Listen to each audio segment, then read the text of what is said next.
Am I wrong for destroying my family's business after they pushed me out like I was nothing? I'm 31, female. And 3 years ago, I was supposed to take over the company my parents built.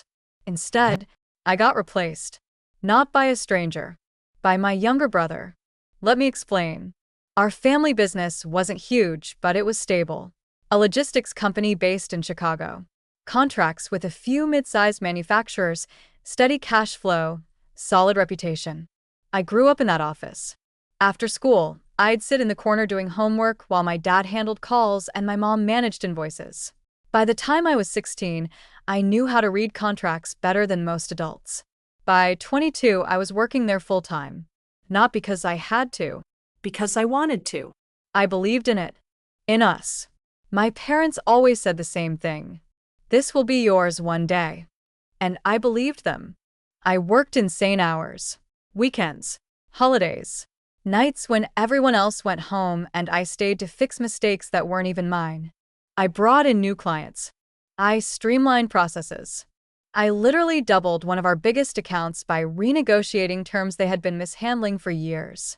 And every time I did something right, my dad would say, "That's my girl." So yeah, I thought I was building my future. Then my brother came back. He's 26 now. Back then he was 23, fresh out of college with a degree he barely finished and zero real-world experience. He never cared about the business growing up. He thought it was boring. He wanted startups. Crypto. Big ideas with no execution. He used to joke that he'd never work in some dusty office. Until suddenly he did. At first it was small. He started coming by more often. Sitting in meetings. Asking questions. I didn't think much of it. I thought maybe he was finally taking an interest. I was actually happy. Like, okay, maybe we'll run this together someday. That didn't last long. Because within 3 months, everything changed. My parents started treating him differently. Not better, just more important. His ideas, half of which made no sense, were suddenly innovative. Mine? Too cautious. He'd interrupt me in meetings, and instead of correcting him, my dad would nod like he was making a great point. My mom started looping him into emails that I used to handle. Decisions I had always been part of suddenly happened without me. At first, I thought I was overthinking it, that maybe I was just tired, stressed. But then came the meeting. The one that changed everything. It was a Monday morning. Nothing special. Or, at least, that's what I thought. My parents asked me to come into the conference room. My brother was already there, sitting at the table, looking way too comfortable. That was my first red flag. My dad cleared his throat. "We've been talking," he said. I remember smiling. Because I thought this was it. The conversation. The one where they officially started transitioning things to me. Instead, he said, "We think it's time to restructure the company." Restructure. That word hit weird. "Okay," I said slowly. My mom jumped in. "We want your brother to take a more active leadership role." My smile faded. "I thought we were already doing that," I said carefully. My brother leaned back in his chair like he owned the place. "This is different," he said. And I swear, the tone alone made my stomach drop. My dad looked at me. "We've decided he'll be stepping in as operations director." Silence. I blinked. "I'm sorry, what?" And eventually my mom added, "We see him taking over as CEO." That's when everything inside me went cold. "Wait," I said. "What about me?" There it was. The question they clearly didn't want to answer. My dad avoided my eyes. "You'll still be involved, of course." Still be involved. After everything I'd done? Doing what exactly? I asked. My brother smirked. "You're great with clients," he said. "You can focus on that." Clients. After years of running internal operations, negotiating contracts, fixing their systems, they were reducing me to client management, a role I had already outgrown years ago. "You're joking," I said. No one laughed. "I've been here for almost a decade," I continued. "I built half of what this company is right now." My mom sighed like I was being difficult. "And we appreciate that," she said. But her tone said the opposite. "But..." My dad finally looked at me. We think your brother has a vision that can take this company further. A vision. He had ideas. I had results. And somehow that didn't matter. Are you serious right now? I asked. My brother leaned forward. It's not personal, he said. It's business. I actually laughed. Because that's what people say when they're screwing you over and don't want to admit it. Business. I repeated. You've never even managed a team. I will, he said confidently. With what experience? I'll learn. Learn. On the company I helped build. I looked at my parents. You're really doing this. My mom crossed her arms. We've made our decision. Just like that. No discussion. No acknowledgement. Nothing. I sat there, staring at them, trying to process how the people who raised me could look at everything I'd done and decide it wasn't enough. Or worse, that I wasn't enough. And then my brother said something I will never forget. If you don't like it, he said casually, you can leave. The room went silent. I waited for my parents to say something, to correct him, to tell him to shut up. They didn't. Not a word. And in that moment, I understood everything. This wasn't a misunderstanding. This wasn't temporary. They had already chosen. And it wasn't me. I stood up slowly. Okay, I said. My voice sounded calm. Too calm. If that's how it is. I looked at my brother. Then at my parents. Then I'm out. My mom frowned. Don't be dramatic. I'm not, I said. And for the first time since the conversation started, I meant every word. I walked out of that room. Out of that office. Out of the business I had spent almost 10 years building. And none of them stopped me.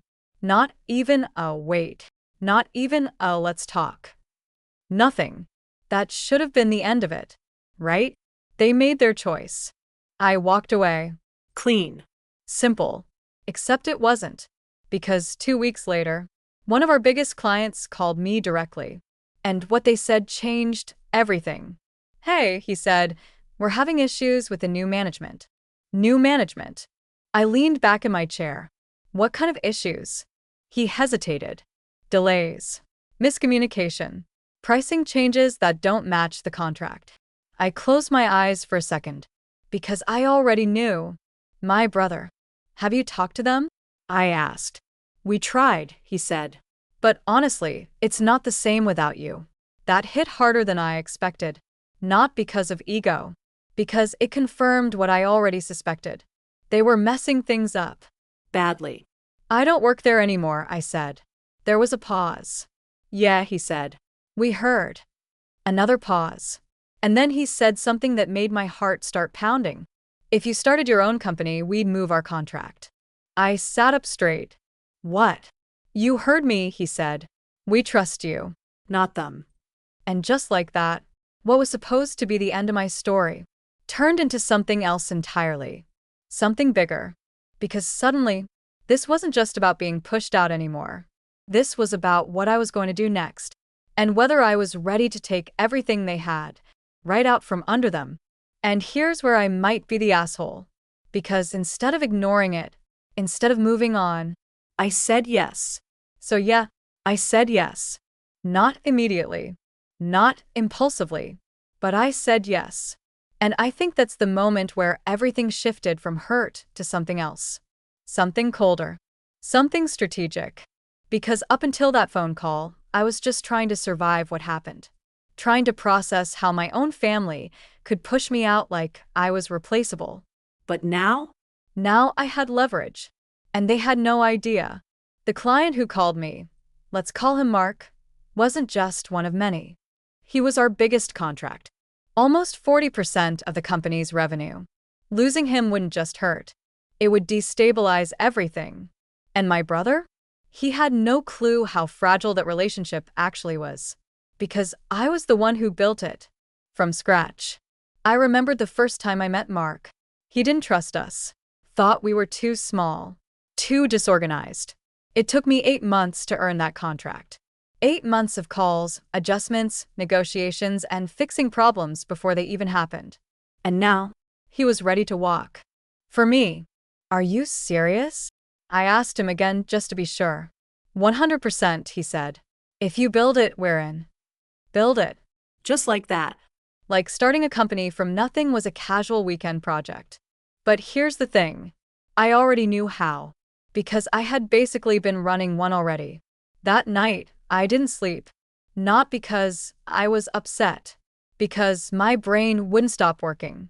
Numbers, logistics, contacts, systems. Everything I had done for my family's company, I started mapping it out. But this time, for myself. And for the first time in weeks, I didn't feel powerless. I felt dangerous. Within a week, I had a plan.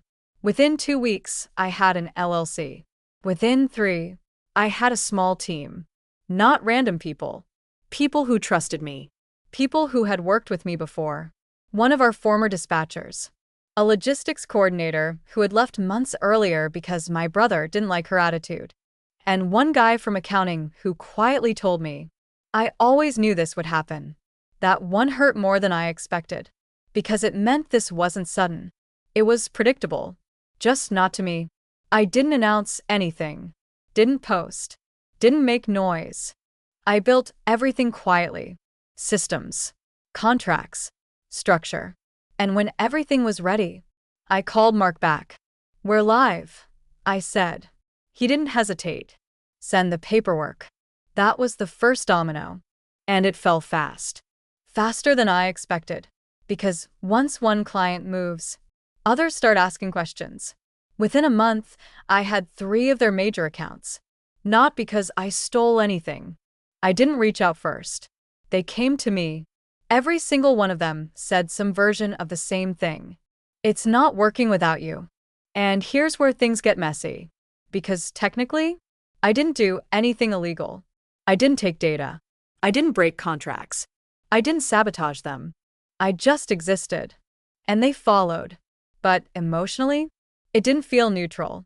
It felt like I was slowly pulling the foundation out from under them, brick by brick. And part of me knew exactly what that would do. 2 months in, I got the call. From my mom. First time she reached out since I left. I stared at the phone for a full minute before answering. Hello. Her voice was tight, controlled. Are you starting a company? Straight to it. No small talk. No, how are you? Just business. Yeah, I said. Silence. Then, you're taking our clients. Not a question. An accusation. I'm not taking anything, I said calmly. They're choosing to leave. That's because of you. Yes, I said. Because of me. Another silence. This one heavier. You're hurting this family, she said. And that's when I felt it. That shift. From guilt to clarity. No, I said quietly. You did that. She exhaled sharply. We gave you everything. I actually laughed. Not loud. Just disbelief. You replaced me, I said. After 10 years. That was a business decision. So is this. She didn't like that. I could hear it in her voice. You're being selfish. Selfish. That word.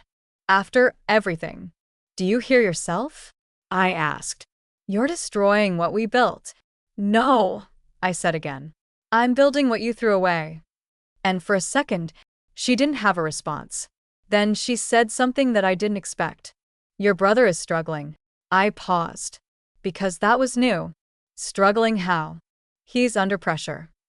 I closed my eyes. Of course he was. Because this wasn't a game anymore. This wasn't theory. This was real. And real businesses break under bad leadership.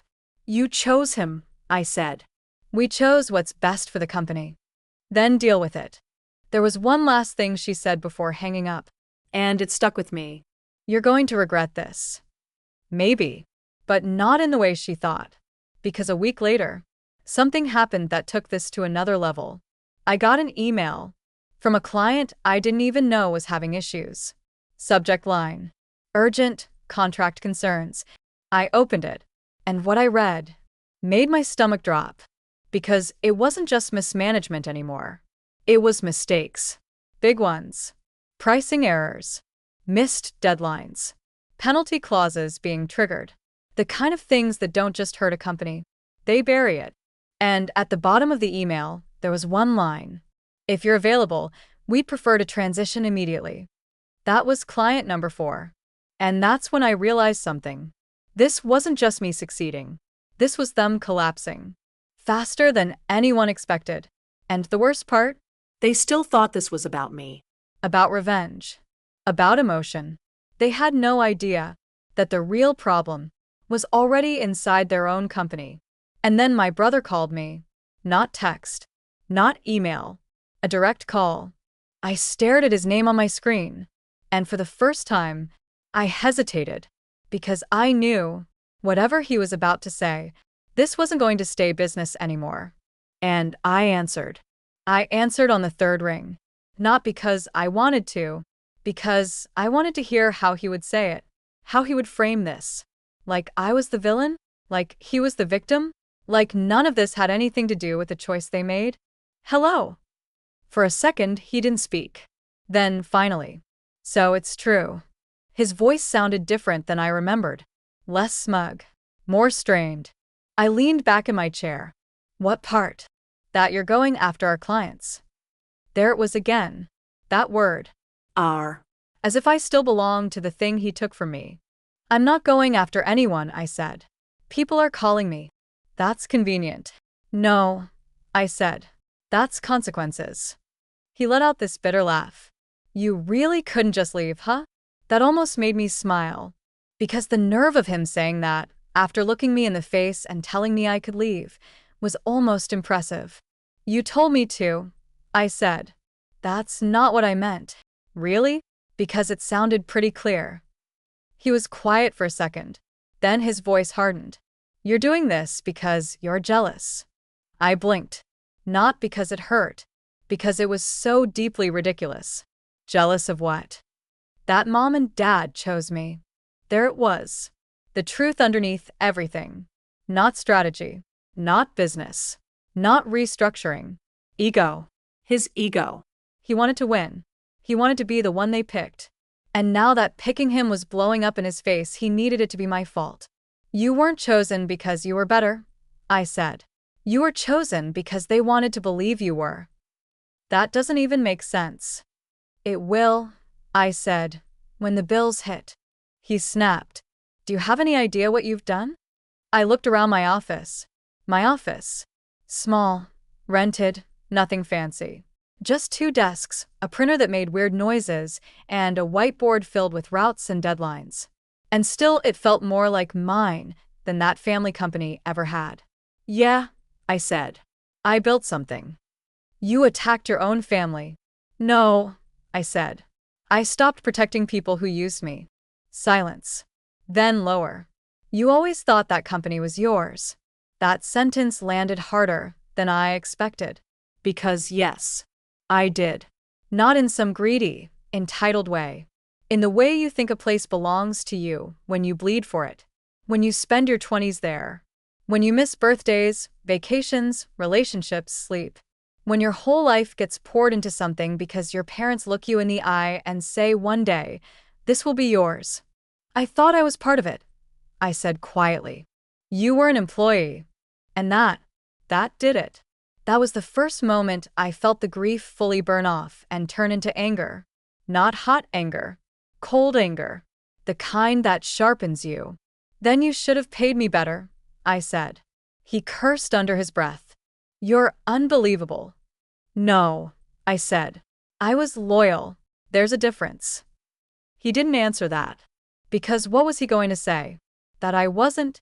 Everyone knew I was the reason that business functioned. Everyone except the 3 people who mattered most. Or maybe they knew too.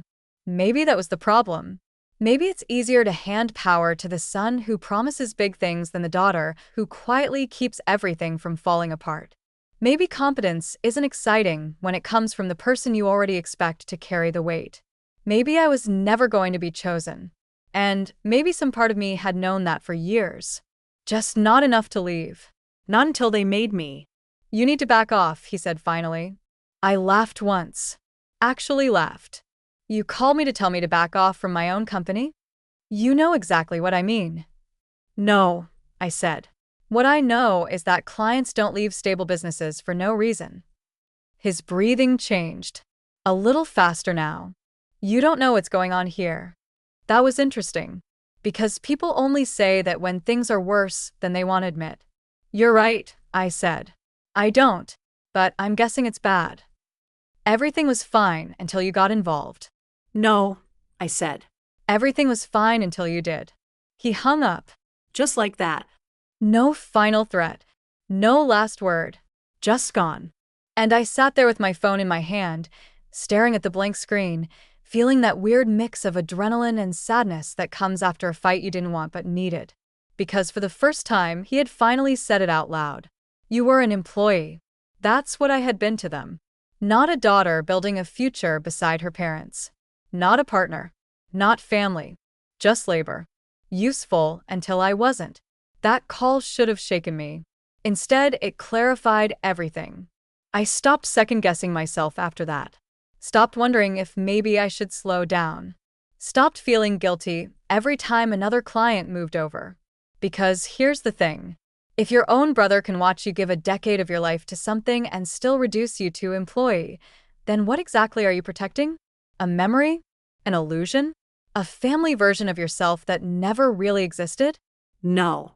After that call, I got cleaner, sharper, more focused, and my company grew faster because of it. By month 4, we weren't surviving anymore. We were stable, really stable. I hired 2 more coordinators, brought in a compliance consultant, signed a warehouse partnership outside Joliet. And the part that would have driven my brother insane? We ran lean. Smart. No flashy nonsense. No reckless expansions. No vision. Just execution. The same thing I'd always done. The same thing they overlooked because it wasn't loud enough.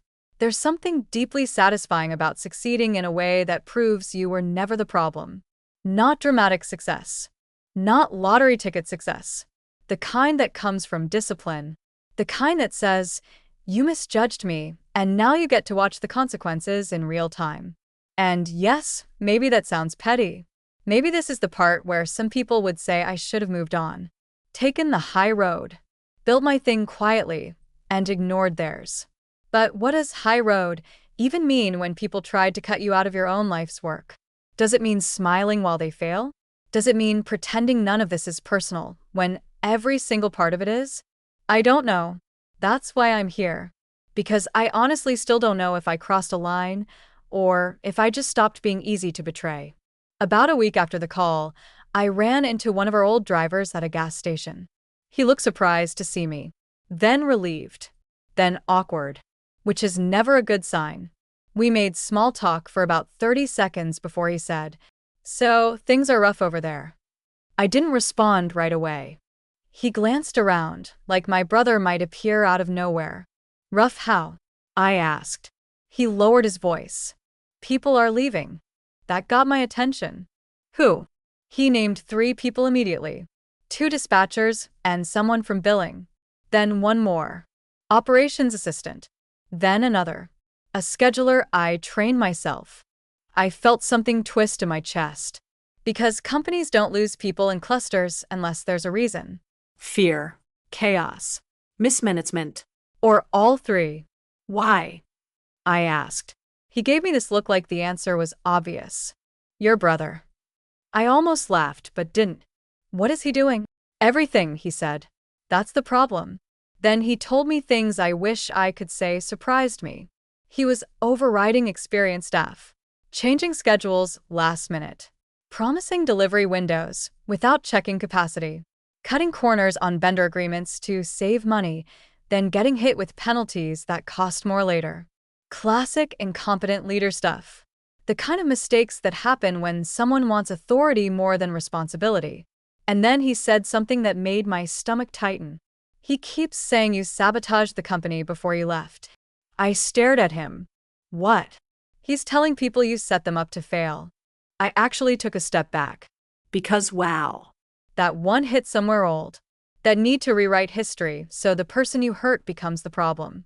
To take someone's work, benefit from it for years, then blame them when the structure collapses under your own weight. Do people believe him? I asked. The driver hesitated. Some don't know what to believe. That made sense. Because confusion is useful. It keeps people quiet.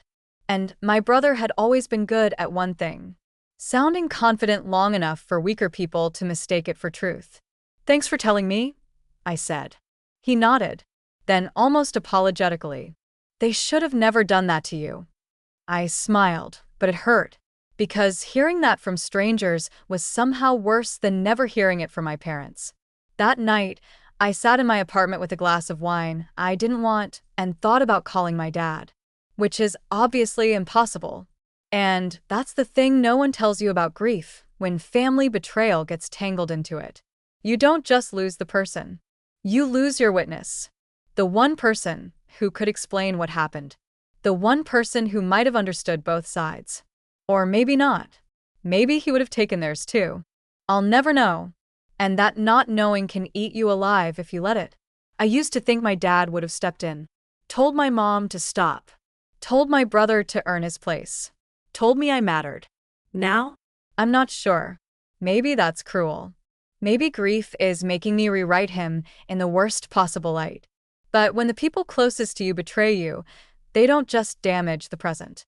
They contaminate the past. Every memory becomes suspicious. Every promise sounds thinner. Every "one day this will be yours" starts to feel like a line someone says to keep you working. That realization broke something in me. But it also made me harder to manipulate. 2 days later, I got an email from my mother. Not a call. An email.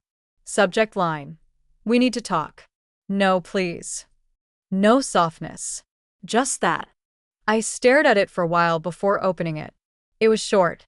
Almost impressively cold. She said the company was experiencing temporary difficulties, and that if I had any remaining loyalty to this family, I would stop poaching clients and employees long enough for them to stabilize. And then, in the last paragraph, she wrote, "Your father would be ashamed of this." I read that sentence 3 times. Then a fourth. Then I put my phone down and walked to the bathroom because I thought I might actually throw up. That was low. Even for her. And the worst part? It worked for a second. Just a second. That tiny guilty part of me, the daughter part, the child part, the part that still wanted a parent to be right, flinched. What if she was right? What if this was ugly? What if I had become the kind of person who hurts people because she was hurt? And then the rest of the email came back to me. Temporary difficulties. Loyalty. Poaching. Not one acknowledgement of what they did. Not one apology. Not one sentence that sounded like a mother writing to a daughter. Just strategy. Shame as leverage. And that was when I knew I couldn't respond emotionally. So, I didn't. I wrote back 6 words. Clients choose who they trust. Period. Then I blocked her for the night. Maybe childish. Maybe necessary. The next morning, I walked into my office and found someone sitting outside our suite. One of our old employees. The scheduler who'd left. She stood up when she saw me and looked like she hadn't slept. "I'm sorry to just show up," she said. "But can we talk?" I unlocked the door and let her in. We sat at the small conference table. She wrapped both hands around a paper coffee cup and said, "I need you to know what they're saying about you." And then she told me. Apparently my brother had been telling staff that I'd tried to manipulate clients before leaving. That I was emotionally unstable. That I couldn't handle not being in charge. I just sat there, listening, feeling something inside me go very still. Because there it was again. That pattern. Not just replacing me. Discrediting me. Making sure if I succeeded, there'd already be a story ready to explain it away. The scheduler swallowed hard and kept going. He said, "You always wanted to split the family." That one almost made me laugh. As if family wasn't already split the moment they told me I could stay useful or leave. "Why are you telling me this?" I asked. She looked embarrassed. "Because I stayed too long," she said. "And because he asked me to forward private vendor emails to him after hours so he could monitor disloyalty." I stared at her. "What?" She nodded. "He's paranoid. He thinks everyone is against him." That tracks, I thought. Because people who are in over their heads start seeing conspiracy everywhere. It's easier than admitting incompetence. Then she said the sentence that changed the direction of everything. There may be legal issues. I went still. What kind of legal issues? She hesitated, then slid a folder across the table. Copies, printed emails, internal notes, a few invoices. Nothing dramatic at first glance, but enough to make my chest tighten. Because my brother hadn't just been making bad decisions. He'd been signing off on changes he didn't fully understand. Contract deviations, delivery guarantees outside operational capacity, payment timing mismatches, a vendor agreement that looked wrong. Not criminal wrong, but potentially expensive wrong. The kind of wrong that leads to breach claims, penalties, or lawsuits if it stacks up. Why do you have these? I asked. She looked ashamed. Because he kept changing things and asking us not to document it normally, she said. I started printing backups. Smart. Very smart.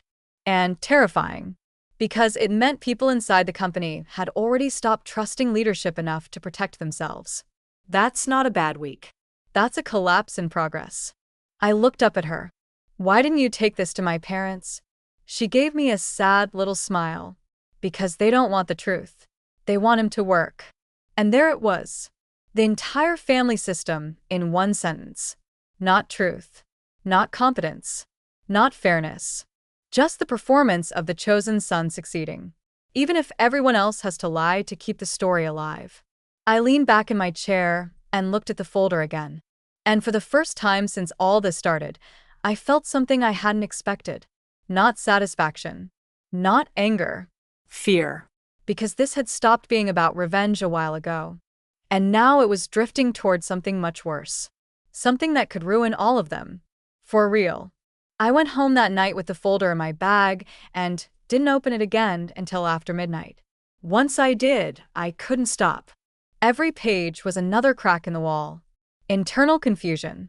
Contradictory directives. A contract summary sent to a client that didn't match the signed version. Rate promises that looked impossible to fulfill profitably. A note from billing asking for clarification that never got answered. And at the bottom of one page, handwritten. Per J, just push it through. J being my brother. That handwriting made me angrier than anything else. Just push it through. Like rules are optional when consequences haven't hit yet. Like real businesses are built on confidence alone.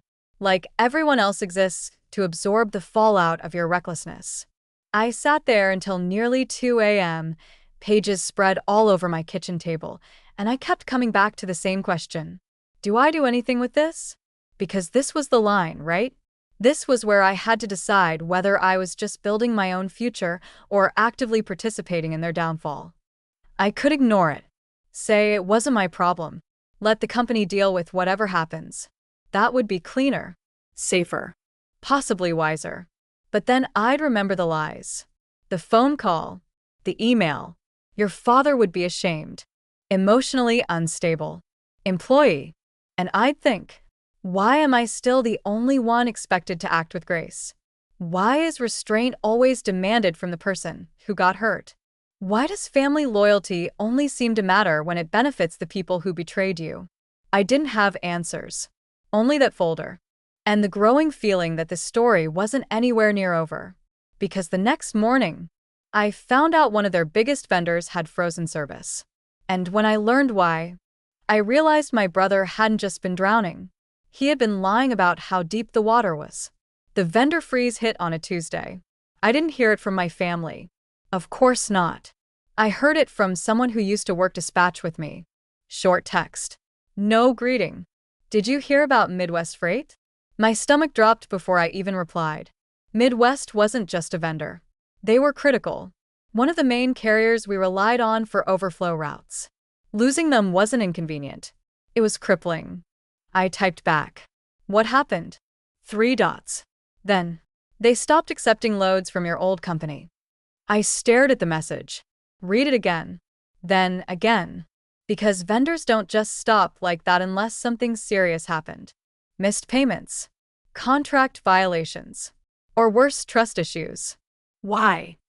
I asked. The reply came slower this time. Unpaid invoices. And something about falsified delivery windows. I felt my chest tighten. Falsified delivery windows? That wasn't a small mistake. That meant someone had been promising timelines they knew couldn't be met just to secure deals. Which leads to penalties. Which leads to disputes. Which leads to vendors walking away. Which leads to collapse. I leaned back in my chair and stared at the ceiling. Because now everything was lining up. The complaints. The internal confusion. The documents. My brother wasn't just inexperienced. He was panicking. And panic makes people cut corners, make promises, hide problems, and eventually break things that can't be fixed quietly. An hour later, Mark called me again. Hey, he said, quick question. I already knew it wasn't going to be quick. Yeah. Are you connected with Midwest Freight? I sat up. Why? They reached out, he said. Asked if we were still working with your old company. That made my pulse spike. What did you say? That we're transitioning away, he said. Why? I rubbed my temple. Because this was bigger than internal chaos now. This was reputation damage. Vendors don't make those calls unless they're trying to assess risk. Or distance themselves. What did they say? I asked. They sounded concerned, he said carefully. Like something's off. I exhaled slowly. Yeah. Something was definitely off. By the end of that day, I had confirmation. 3 different sources. Same story. Midwest had frozen all new work with my family's company. Outstanding invoices were delayed. Communication had broken down. And someone, my brother, had been making commitments without confirming capacity. That last part? That's how you destroy trust fast. Because logistics is built on one thing: reliability. Not speed. Not flashy promises. Consistency. And once people start doubting that, they don't wait around to see if you fix it. They leave. I told my team. Not in detail. Just enough. We might get an increase in volume, I said. One of my coordinators raised an eyebrow. From them? I nodded. She let out a low whistle. That's not good. No, I said. It's not. And for a second, the room went quiet. Because everyone there knew exactly what this meant. Growth for us. But not the kind you celebrate. The kind that comes from someone else's failure. And that sits differently. Later that night, I got another call. Unknown number. I almost didn't answer. Almost. Hello. Hey, a voice said. It's me. My brother. I didn't ask how he got the number. Didn't matter. What do you want? I said. No energy this time. No sarcasm. Just direct. He sounded off. Not angry. Not confident. Just tired. You've been talking to vendors. Not a question. A statement. No, I said. I haven't. That's funny, he said, because they keep mentioning you. I exist, I said. That's not a crime. He exhaled sharply. You know what's happening. Yes, I said. I do. Then stop. There it was again. That expectation. That I would step in. Fix things. Protect them. Even now. After everything. No, I said. Silence. Longer this time. You're really going to let this happen? He asked. And for the first time, I heard it. Not anger. Fear. Real fear. Because now it wasn't theoretical anymore. Now things were breaking. And he didn't know how to stop it. I closed my eyes for a second. Because part of me, some stupid leftover part, wanted to say yes. Wanted to help. Wanted to go back, fix the systems, calm the clients, stabilize everything like I always had. Like nothing had changed. Like they hadn't thrown me out. But that part of me? It had been the reason I stayed too long in the first place. You made this decision, I said quietly. I didn't know. That you didn't know how to run a company? I cut in. He snapped back. I know how to run it. No, I said. You know how to talk about running it. That hit. I could hear it. Because truth doesn't need volume. It just lands. He went quiet. then lower. Mom's freaking out. I didn't respond. She's saying we might lose the line of credit. That made me sit up. Because that's serious. Really serious. Credit lines don't just disappear. But when they do, it's usually because lenders see risk. Why? I asked before I could stop myself. He hesitated. Then, cash flow issues. Of course. Lost clients. Vendor problems. Penalties. It all adds up fast. Then fix it, I said. How? He snapped. And there it was. The moment. The one where he finally admitted, without saying it, that he was in over his head. And somehow, he still expected me to save him. You should have thought about that before, I said. You're unbelievable, he muttered. No, I said. I'm done being your safety net. There was one more thing he said before hanging up. And this one stayed with me. If the company goes down, that's on you too. I didn't answer.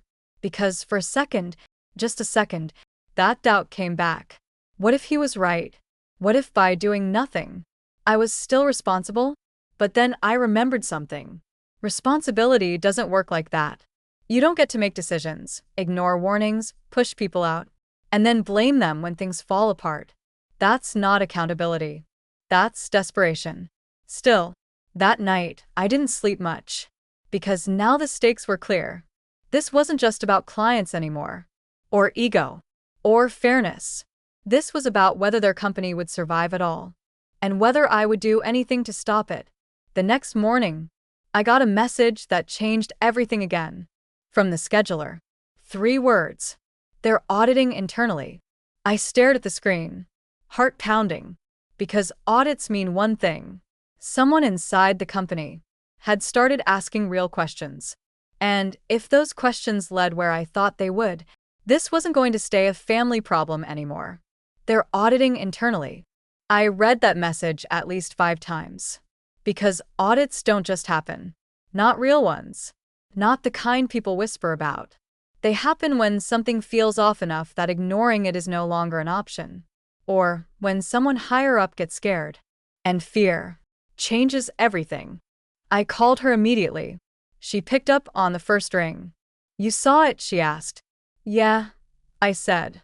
What kind of audit? Internal review, she said. But it doesn't feel routine. That didn't surprise me. Nothing about this situation was routine anymore. Who started it? I asked. Your mom. That made me pause. Because that meant one thing. She knew. Or, at least she suspected. Why now? I asked.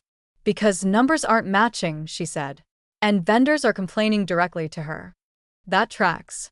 Because once issues bypass middle management and hit ownership, it's no longer containable. What are they looking at? I asked. Contracts. Billing. Vendor agreements. My stomach tightened. Because that was exactly where the problems were. Exactly where my brother had been making decisions he didn't understand. Is he involved? I asked. He's trying to be, she said. But they're keeping him out of some parts. Interesting. Very interesting. Because that means even they don't fully trust him anymore. And that's when I realized something. This wasn't just about the company collapsing. This was about the narrative shifting. Because up until now, it had been, he's the future. You're the problem. But audits don't care about narratives. They care about facts. And facts don't bend to ego. What about the documents? I asked. The ones I gave you? Yeah. She hesitated. I made copies, she said. Good. Very good. Has anyone asked about them? I said. No, she replied. Not yet. I leaned back in my chair. Because now the situation had layers. Internal audit. External pressure. Unstable leadership. And a growing pile of decisions that might not hold up under scrutiny. This wasn't just messy anymore. It was dangerous. Why are you telling me all this? I asked. She was quiet for a second. Then, because I think they're going to try to blame you. Of course they are. Of course. Because when systems fail, people look for a person to point at. And I was the perfect target. Former insider. Recently left. Now competing. Clean. Simple. Convincing. They already started, she added. What do you mean? They're saying you destabilized operations before leaving. I almost smiled, because it was predictable. Disappointing, but predictable. And people believe that? I asked. Some, she said. But not the ones who worked with you closely. That mattered more than I expected. Because reputation isn't what your family says about you. It's what people who've actually seen your work believe. And that was still intact. Listen, she said, lowering her voice, if they find everything. She didn't finish the sentence. She didn't have to. If they find everything, there are consequences. Not just internal, external, legal, financial. Real. Do you think they will? I asked. She exhaled slowly. Your mom will, she said. Eventually, that made sense. Because, whatever else she wasn't stupid. She just chose what to see and what to ignore until she couldn't anymore. After the call, I sat there for a long time because now I had a new question. Not. Am I wrong for taking clients? Not. Am I wrong for building my own company? But. What do I do if this turns into something bigger? Because right now, I was still outside of it, watching, benefiting maybe, but not directly involved. That could change. Fast. Around noon, I got an email from a number I didn't recognize. Subject line: professional inquiry. I opened it, and my heart rate spiked immediately. It was from a consultant, someone brought in to assist with the audit. Neutral third party, which means one thing: they didn't trust internal answers. The email was polite, professional, carefully worded. They said they were conducting a review of operational processes and wanted to better understand previous workflows. Previous, meaning mine. They asked if I'd be available for a brief call. Voluntary. Confidential. I stared at the screen. Because this was the line. Before, everything had been indirect. Clients choosing. Employees leaving. Vendors reacting. But this was direct involvement. Official. Documented. The moment I respond, I'm no longer just the person who left. I become part of the story, part of the investigation, and possibly part of whatever comes next. I didn't reply right away. Instead, I walked out of the office, got in my car, and just sat there. Because this wasn't just a business decision anymore. This was something else. Something heavier. Because if I talk, I tell the truth. And if I tell the truth, it might confirm everything. The mistakes, the mismanagement, the things my brother did, the things my mother allowed. And once that's out, there's no going back. But if I don't talk, what does that mean? That I protect them? After everything? That I stay silent so they can maybe fix things quietly? Or hide them? Or spin them? I didn't know. And that scared me more than anything so far. Because for the first time, there wasn't a clear right answer. I went back inside, sat at my desk, opened the email again, read it slowly, then closed my eyes, and thought about one thing: not revenge, not fairness, not even family, just truth. Because at the end of the day, this whole situation existed because truth got ignored, replaced with assumptions, with favoritism, with ego. And look where that led. So I did something simple. I replied, I'm available to speak. That was it. No emotion. No explanation. Just yes. An hour later, they sent a time. Next morning, 10 a.m. And that's when it hit me. Tomorrow, I wouldn't just be telling my side of the story. I'd be telling the version that could actually matter. The version that could shape what happens next. That night, my phone lit up again. My mom. Call. Not email. Not message. A call. I stared at it. Let it ring. Almost didn't answer. But something told me this was different. So I picked up. Hello. Her voice was sharper than usual. Controlled. But barely. Did someone contact you? Straight to it. Again. Always. Yes, I said. Silence. Then, you're not speaking to them. Not a request. An order. I almost laughed. You don't get to tell me what to do anymore, I said. This isn't about that, she snapped. This is about protecting the company. Protecting. There it was again. The word that always shows up when people want to hide something. No, I said. This is about the truth. The truth will destroy us, she said. And for a second, I felt something shift. Because that wasn't denial. That was fear. Real fear. She knew. Maybe not everything. But enough. You should have thought about that earlier, I said quietly. We can fix this, she said quickly. Internally. Without outside interference. Interference. Meaning accountability. Meaning consequences. Meaning reality. And how exactly are you going to do that? I asked. She didn't answer right away. Because she didn't have one. Then she said something softer. Almost pleading. This is still your family. And that almost broke me. Because for a second, I wanted to believe it. Wanted to feel like I still belonged somewhere in all of this. But then I remembered the meeting. The silence. The you can leave. The emails. The lies. And I realized something. Family isn't just a word. It's how people treat you when it matters. You stopped treating me like family a long time ago, I said. Her voice hardened again. If you do this, there's no coming back. I nodded slowly, even though she couldn't see me. I know. She hung up, and I sat there in the quiet office, staring at nothing, feeling the weight of what was coming. Because tomorrow wasn't just another day. It was the point of no return. And deep down, I already knew something. No matter what happened next, there was no version of the story where everything stayed the same. 10 a.m. I was 5 minutes early. Of course I was. Some habits don't go away just because your entire life flips upside down. I sat at my desk, laptop open, coffee untouched, staring at the meeting link like it was something heavier than it should be. Because it was. This wasn't just a conversation. This was the record. Something that could be referenced, quoted, used.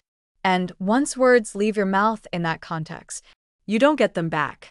At exactly 10 o'clock, I clicked join. 2 people were already there. Both introduced themselves as independent consultants. Neutral tone. Calm. Professional. No emotion. Which somehow made it feel even more serious. Thank you for taking the time, one of them said. Of course, I replied. My voice sounded steady, even if my hands didn't feel that way. They started simple. Can you describe your role in the company before you left? So I did. Operations, contracts, client relationships, internal systems, everything I had built, everything I had maintained, everything that, apparently, hadn't been valued enough to keep me. They listened, didn't interrupt, didn't react, just took notes. Then the question shifted. More specific. How are vendor agreements typically handled? Who approved pricing changes? What was the standard process for delivery commitments? Process. Structure. Accountability. All the things that make a business stable. All the things that break when someone starts making decisions without understanding them. I answered everything. Clearly. Factually. No emotion. Because emotion wasn't useful here. Truth was. Then came the moment I knew was coming. Were there any deviations from these processes before you left? I paused. Just for a second. Because this was it. The point where the story splits. Where what you say starts shaping what comes next. And I could feel it. That tension. That weight. That voice in the back of my head asking, "Are you sure?" But then I remembered something. I didn't create this situation. I didn't start this. I didn't choose any of it. I was responding to it. So I answered, yes. And then I explained. Not everything at once. Not dramatically. Just piece by piece. Instances where processes were bypassed. Where approvals were rushed. Where communication started breaking down. Where decisions didn't align with operational reality. I didn't name call. Didn't accuse. Just described what I saw. What I knew. What I had experienced. They asked follow-ups. Specific ones. Can you give an example? Who was involved? When did this begin? I answered all of it. Because I could. Because I had been there. Because I knew exactly when things started shifting. Right around the time my brother stepped in. At one point, one of them asked, "Did you raise any concerns internally before leaving?" That question hit differently. Because yes, I had. Multiple times. Subtle at first. Then more direct. Then ignored. Yes, I said. But they weren't taken seriously. They nodded, wrote something down, and moved on. The call lasted about 45 minutes. Felt like 5. Or 5 hours. I couldn't tell. At the end, they thanked me again. Said my input was helpful. Neutral words. But heavy. Because I knew what helpful meant in this context. It meant they were connecting dots. And those dots weren't leading anywhere good. After the call ended, I just sat there. didn't move, didn't speak, just breathed. Because something had shifted. Not visibly. Not immediately. But permanently. About an hour later, my phone started blowing up. Texts, missed calls, voicemails, all from the same 2 people. My mom. My brother. I didn't answer. Not right away. Because I already knew. They knew. Somehow they knew. Eventually, I opened one of the voicemails. My brother's. His voice was louder than I'd ever heard it. What did you tell them? No greeting. No hesitation. Just anger. What the hell did you say? I stopped the message halfway through. Didn't need the rest. Because the tone alone told me everything. The audit wasn't just internal anymore. It was real. And whatever they were finding, it matched what I said. Then I opened my mom's message. Hers was different. Quieter. Controlled. Which somehow made it worse. You went behind our backs, she said. Behind. As if I still owed them loyalty. As if I was still part of something they had already pushed me out of. You don't understand what you've done, she continued. I almost smiled. Because that was the problem. I understood exactly what I'd done. I didn't respond to either of them. Because there was nothing to say. Not anymore. That afternoon, something else happened. One of my team members came into my office. Knocked twice. Looked unsure. Hey, she said. You might want to see this. She handed me her phone. An email. Forwarded. From one of our newer clients. Subject line. Contract termination notice. My stomach dropped. Not for us. For them. The email was short. Formal. Direct. Due to ongoing service inconsistencies and failure to meet agreed terms, we are terminating our agreement effective immediately. No emotion. No explanation. Just done. I handed the phone back slowly. Because that wasn't just another client leaving. That was momentum. The kind that builds. The kind that spreads. The kind that doesn't stop easily. By the end of that week, they lost 2 more. And here's the part that I still don't know how to feel about. Because while all of this was happening, my company was growing. Fast. Faster than I planned. More clients. More volume. More responsibility. And every time something went right, there was this moment. This small, quiet moment where I thought, this should have been ours. Not mine. Ours. But that version of ours didn't exist anymore. Maybe it never did. On Friday evening, I got one last message. From my mom. Not a call. Not a voicemail. Just a text. 5 words. We're meeting with lawyers. I stared at it. Longer than I should have. Because that meant one thing. This wasn't just a business problem anymore. This was legal. And when things go legal, everything changes. Tone. Strategy. Relationships. Everything. I didn't reply. Because what do you even say to that? Good luck? I told you so. I'm sorry. None of it fits. That night, I sat alone in my apartment. No TV. No music. Just silence. And I asked myself the question that started all of this. Am I wrong? For leaving? For building something better? For not stopping when I had the chance? For telling the truth when it mattered? Because here's the reality. I didn't sabotage them. I didn't steal.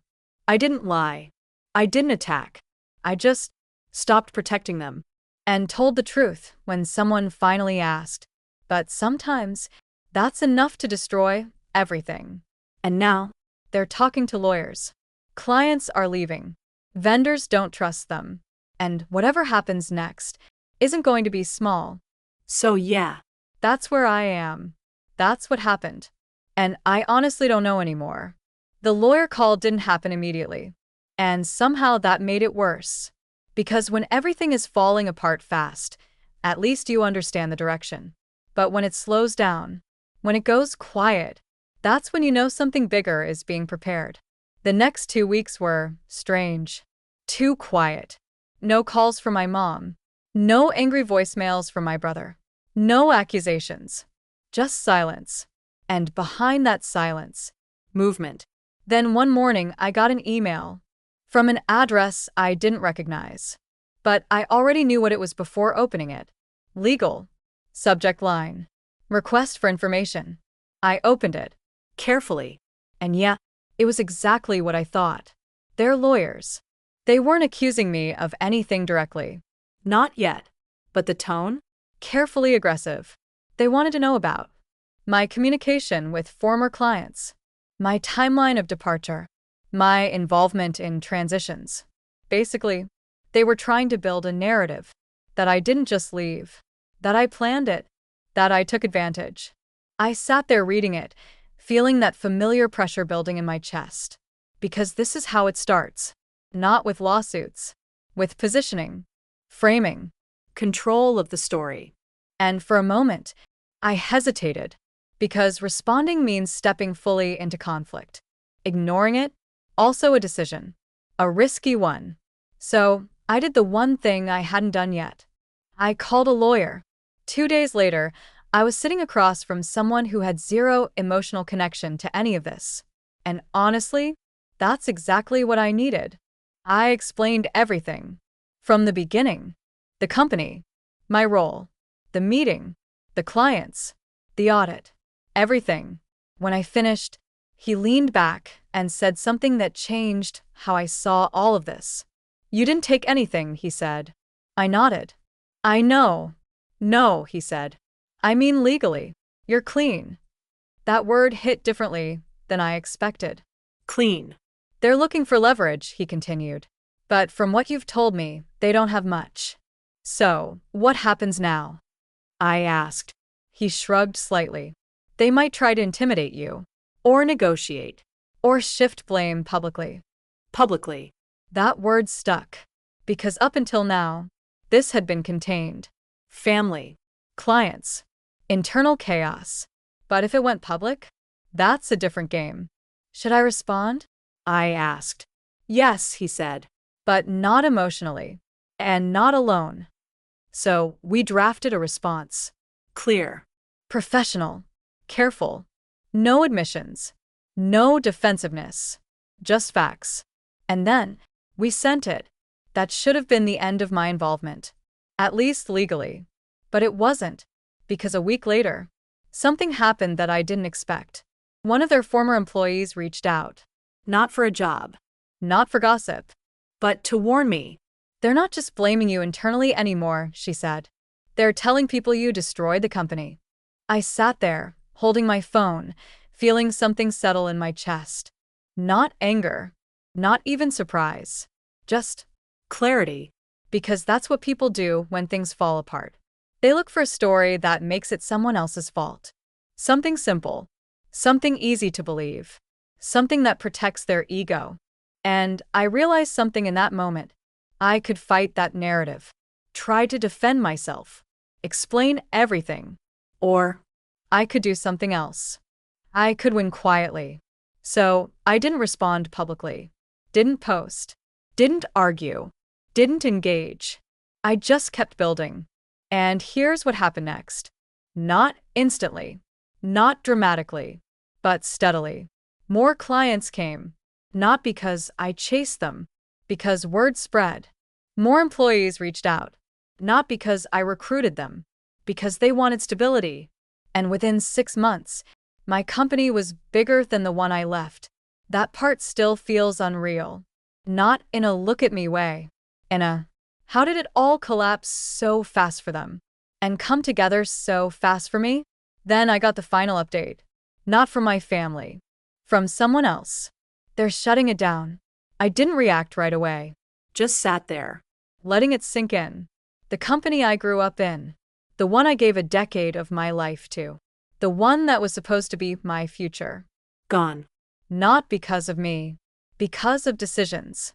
Choices. Ego. But still. Gone. A few days later, my mom called.